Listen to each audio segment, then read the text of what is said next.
నమస్తే, welcome to our channel. ప్రభుత్వం ఎటువంటి నిర్ణయాలు తీసుకున్నా సరే దాన్ని క్షేత్రస్థాయిలో అమలుపరచాలంటే అధికారులదే కీలక నిర్ణయం.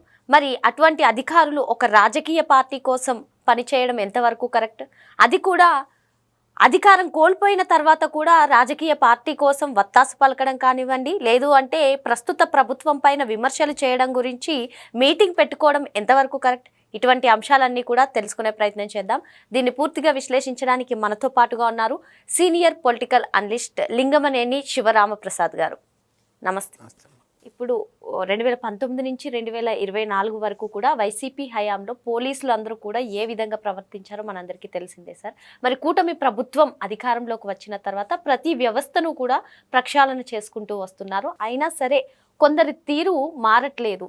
మరి వైసీపీ కోసం కొందరు వీకెండ్స్లో హైదరాబాద్లో మీటింగ్స్ పెట్టుకుని ప్రభుత్వంపై ఏ విధంగా బురద చల్లాలి అనేటువంటి ఆలోచనలు చేస్తున్నట్లుగా తెలుస్తుంది. ఏమంటారు అసలు ఇటువంటి మీటింగ్స్ అరేంజ్ చేసుకోవడం కానివ్వండి, లేదు అంటే ప్రభుత్వం పైన విమర్శలు చేయడానికి ఇటువంటి మీటింగ్స్ కండక్ట్ చేసుకోవడం కానివ్వండి, ఏ విధంగా చూడాలంటారు? నిజానికి ఇప్పుడు ఎగ్జిక్యూటివ్ కదా, ఉద్యోగస్తులు అంటే ఎగ్జిక్యూటివ్ హెడ్ చీఫ్ మినిస్టర్ గారు, ఆయన చెప్పినట్టు నడవాలి. కానీ 2019 నుంచి 2024 వరకు ఆ వ్యవస్థను చెడగొడిశారు.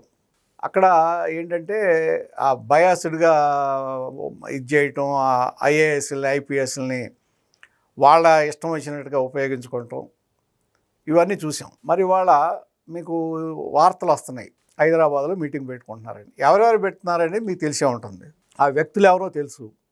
సరే, మాజీలు తీసేస్తే ప్రజెంట్గా ఇప్పుడు ప్రభుత్వంలో పనిచేస్తున్న వాళ్ళు ఎవరు చేసినప్పుడు వాళ్ళ మీద మీరు నిఘా పెట్టుకోవాలి. ఏ దీంట్లో చేస్తున్నారు, ఎలా చేస్తున్నారు, వాళ్ళని ఎలా కంట్రోల్ చేయాలి. వాళ్ళ ఇప్పుడు ఎక్కడో ఎందుకమ్మా మీకు సింహాద్రి దేవస్థానం మొన్నే జరిగింది, ప్రభుత్వానికి చాలా చెడ్డ పేరు తీసుకొచ్చింది. అంటే ఏది జరిగినా ప్రభుత్వానికి వస్తుంది కదా, అది ఎవరి తప్పైనా. ఒక దీంట్లో ఇప్పుడు ఆ రోజు చందనోత్సవం జరుగుతుందని చెప్పారు.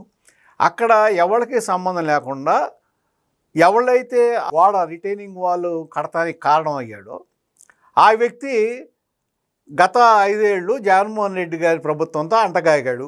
అక్కడ ఇది మన వైజాగ్లో ఆ గెస్ట్ హౌస్ కట్టారు కదా, ఆ కాంట్రాక్టు చేయించింది పర్యవేక్షణ అతనే, దానికి ఉన్న ఎస్టిమేట్స్ పెంచడానికి కూడా అతనే కారణం అని తెలిసింది.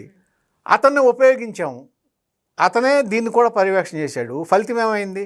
27 చనిపోయారు. ఆ ప్రభుత్వానికి చెడ్డపేరు వచ్చింది. ఎవడన్నా గోడ అంత పెద్ద గోడ కట్టేటప్పుడు పిల్లర్ లేకుండా కడతాడా? అక్కడ ఇవాళ వెళ్ళి చూసిన తర్వాత ఎవళ్ళైతే అక్కడ కమిషన్ వేశారో, దాని మీద కమిటీ వేశారో వాళ్ళందరూ ఇంజనీర్లది తప్పు అంటున్నారు. మరి నేను అనేది అదే, ఇటువంటిప్పుడు ఏంటంటే ఒకటి ఐడెంటిఫై చేయాలి ఎవళ్ళు ఈ విధంగా ఉంటున్నారు. నార్మల్గా ఏంటంటే ఇట్లా అవినీతికి పాల్పడే అధికారులు ఉంటారు, వాళ్ళు వ్యవస్థలను మేనేజ్ చేయటం నేర్చుకుంటారు. ఏ పార్టీ ఉన్నా ఆ పార్టీలోనే మేనేజ్ చేస్తారు. ఇటు వచ్చి కూడా కొంతమందిని ఏ ఎమ్మెల్యేనో ఎంపీనో లేకపోతే స్థానిక నాయకులను పట్టుకుని పైరువీలు చేసుకుని అదే పదవిలో ఉంటారు.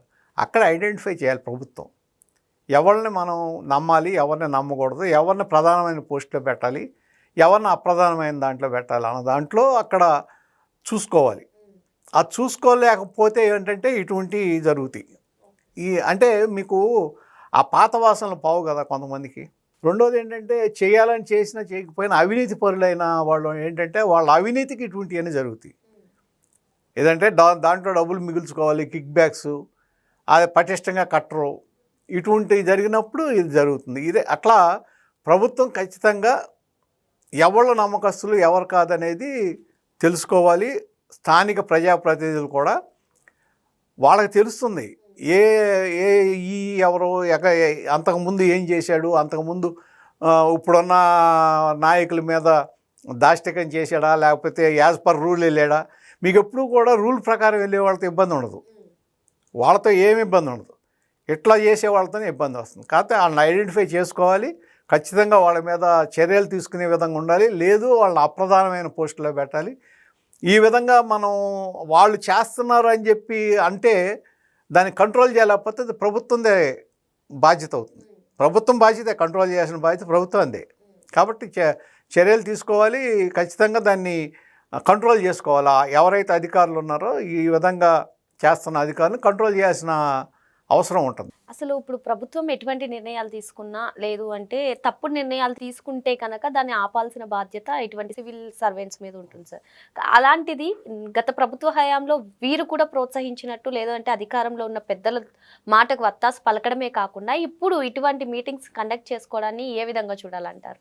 నిజమే, అదే కదా అనేది. ఇప్పుడు దానికి వాళ్ళకి యాజ్ పర్ రూల్ వెళ్ళే వాళ్ళకి, రూల్స్ని పాటించే వాళ్ళకి, అలాగే రాజ్యాంగపరంగా వెళ్ళే వాళ్ళకి వాళ్ళు ఏ గవర్నమెంట్ అయినా ఒకటే, వాళ్ళు దాన్ని ఏం పట్టించుకోరు. ఇప్పుడు గతంలో చూసాం మనం, ఆ శంకరన్ గారు అని ఉండేవాడు ఐఏఎస్ ఆఫీసరు, ఎంత గొప్ప పేరు వచ్చింది. అట్లాగే ఇప్పుడు ఎలక్షన్ కమిషనరు అప్పట్లో ఈయన ఉన్నాడు కదా మన తమిళనాడు ఆయన ఉన్నప్పుడు కూడా అట్లాగే ఆ ఎలక్షన్ కమిషన్కే పేరు తీసుకొచ్చాడు. అట్లా ఆఫీసర్ గొప్పడైతే, ఆఫీసర్ కనుక పర్ఫెక్ట్ అయ్యి అతను నిజాయితీపరుడైతే ఖచ్చితంగా పేరు వస్తుంది, ప్రభుత్వానికి కూడా పేరు వస్తుంది. అట్లాగే చాలామంది ఆఫీసర్స్ ఉన్నారు మంచి మంచి వాళ్ళు. ఇప్పుడు ఎల్వి సుబ్రహ్మణ్యం గారు ఉన్నారు గత ప్రభుత్వంలో, ఆయన నిజాయితీపరుడే. ఏమైంది? నిజాయితీపరుడిని భరించలేక బయటికి పంపించారు కదా, ఆయన అవమానకరంగా పంపించారు కదా. అంటే ఒకటి ఏమైతే మనకేంటి, మన పని మనం చేయాలి. మహా అయితే మనం తీసుకెళ్ళి ట్రాన్స్ఫర్ చేస్తారు, లేకపోతే ప్రాధాన్యత లేని పోస్టులో వేస్తారు. మీకు ఒకటేనా నేను అడిగే ప్రశ్న అధికారులని, ఏ పోస్ట్ వేస్తే మీకేంటి? ప్రధానం అయితే ఏంటి, అప్రధానం అనేది ఏంటి? ఏదైనా మీకు ఒకటే కదా. అంటే దాంట్లో లంచం కోసం చేస్తున్నారు ఈ పని, అంతే కదా. ప్రధానం అనేది పోస్ట్ ఏంటి, ఏదైనా ఒకటే కదా. ఉద్యోగం చేసే వాళ్ళకి ఏదైనా ఒకటే. మరి అట్లా అనుకున్న రోజున ప్రభుత్వం సజావుగా నడుస్తుంది. అట్లా నడవన రోజున ఏంటంటే ఎవరిలో ఇటువంటి వాళ్ళు ఉన్నారో ఐడెంటిఫై చేయాల్సిన బాధ్యత గవర్నమెంట్దే. ఇప్పుడు మనం చూస్తున్నాం గత ప్రభుత్వ హయాంలో అధికారులైనటువంటి కొందరు పిఎస్ఆర్ ఆంజనేయులు కానివ్వండి, పివి సునీల్ కుమార్ గారు కానివ్వండి, ఇటువంటి వాళ్ళందరూ కూడా వాళ్ళు చేసిన తప్పులకు ఇప్పుడు శిక్ష అనుభవించబోతున్నారు అని కూడా చెప్పుకోవచ్చు. మరి ఇటువంటి వాస్తవాలను చూస్తూ కూడా ఇటువంటి మీటింగ్స్ పెట్టుకొని అది కూడా ఎస్పెషల్గా ప్రభుత్వాన్ని విమర్శన చేయడానికే పెట్టుకోవడాన్ని ఏ విధంగా చూడాలంటారు? నిజమే. ఇప్పుడు వాళ్ళ ఉద్దేశం ఏంటి, వాళ్ళ ధైర్యం ఏంటి? ఈ విధంగా చేసేవాళ్ళందరూ కూడా వాళ్ళు అవినీతి సొమ్మును పోగేసుకుందామని. రేపు పొద్దున ఏదన్నా జరిగితే కోర్టుకు వెళ్ళి కోర్టులో ప్రొలాంగ్ చేసుకుని, ఆల్రెడీ వీళ్ళందరూ దగ్గర 60 years దగ్గరలో ఉన్నాడు కదా, రేపు పొద్దున అయినా కోర్టులో ప్రొలాంగ్ చేస్తాం. దానికి ఉదాహరణ కనపడుతుంది కదా. 12 ఏళ్ల నుంచి జగన్మోహన్ రెడ్డి గారు కోర్టుకు వెళ్ళాడా? 11 కేసులు ఉన్నాయి, ఈడీ కేసులు ఉన్నాయి. మరి 11 సంవత్సరాలు, 12 ఏళ్ళు దాదాపు అనుకుంటా. 12 ఏళ్ళ నుంచి కోర్టు మెట్లు ఎక్కలేదు కదా. 12 సంవత్సరాల నుంచి ఏం జరగలేదు కదా. వివేకానంద రెడ్డి గారి హత్య కేసు ఉంది, 2019లో కదా జరిగింది. ఇవాళకి ఎన్నాళ్ళు అయింది? అసలు అదేమన్నా కదులుతుందా? అదే ధైర్యం వీళ్ళకి. మన దగ్గర డబ్బు ఉంది, అక్రమంగా సంపాదించుకున్నాం, పోగేసుకున్నాం, ఖర్చు పెడదాం, ప్రొలాంగ్ చేద్దాం, ఉన్నంతకాలం అవుతుంది, వాయిదాల మీద వాయిదాలు పడతాయి. అదే ధైర్యం వాళ్ళకి. మరి మొత్తానికి అధికారులు ఇటువంటి మీటింగ్స్ కండక్ట్ చేసుకోవడం కానివ్వండి, లేదు అంటే ఇటువంటి చర్యలకు పాల్పడడం సరికాదని చెప్పి సార్ చెప్తున్నారు. Thank you sir.